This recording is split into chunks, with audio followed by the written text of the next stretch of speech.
সর্বপ্রকার নামের উপরে বসলো যাতা সর্বনাম, 10 প্রকারের এই পদেতে বাক্যে আছে অনেক দাম। হ্যাঁ, আপনি ঠিকই শুনেছেন, সর্বনাম নিয়ে আজকে কথা বলবো।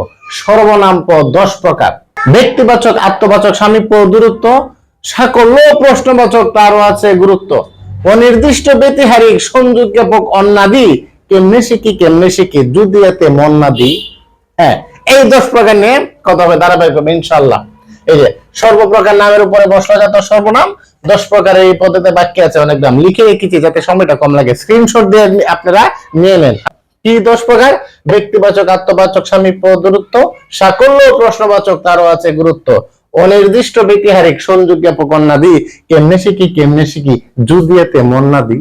মন না দিলে লেখাপড়া হবে নাকি? মন দিতে হবে। 10 প্রকার কি কি?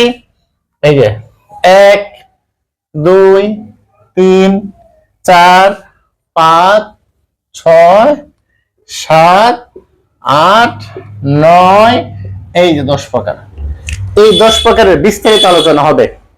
কোনটা দ্বারা কি বোঝায় প্রাথমিকভাবে এটা বোঝা দরকার। ব্যক্তিবাচক তার মানে ব্যক্তি সম্পর্কে বলবে, আত্মবাচক আত্ম সম্পর্কে বলে স্বয়ং নিজে, সামীপ্য মানে কি কাছে, বলে না হুজুরের সমীপে বিনীত নিবেদন, এই যে মানে হুজুরের কাছে। আর দূরত্ব মানে কি? দূরত্ব ওই দেখা যায় তাল গাছ, ওই আমাদের গা। তার মানে কি বিষয়টা বোঝার চেষ্টা করুন। তার মানে আমরা বলি না যে দিস ইজ এ মার্কার, এটা আমার কাছে। আর দূরেটা কি বলবো? That is a fan, that is a light. Farsi ভাষায় কি বলে? ইঞ্চি মার্কারাজ, মানে এইটা মার্কার। যদি বলি উঞ্চি মার্কারাজ, ওইখানে ওইটা মার্কার। ফার্সি ভাষায় বললাম আর কি, অন্য ভাষায় না বললাম। এই জিনিসগুলা আপনি যত পড়বেন তত পারবেন।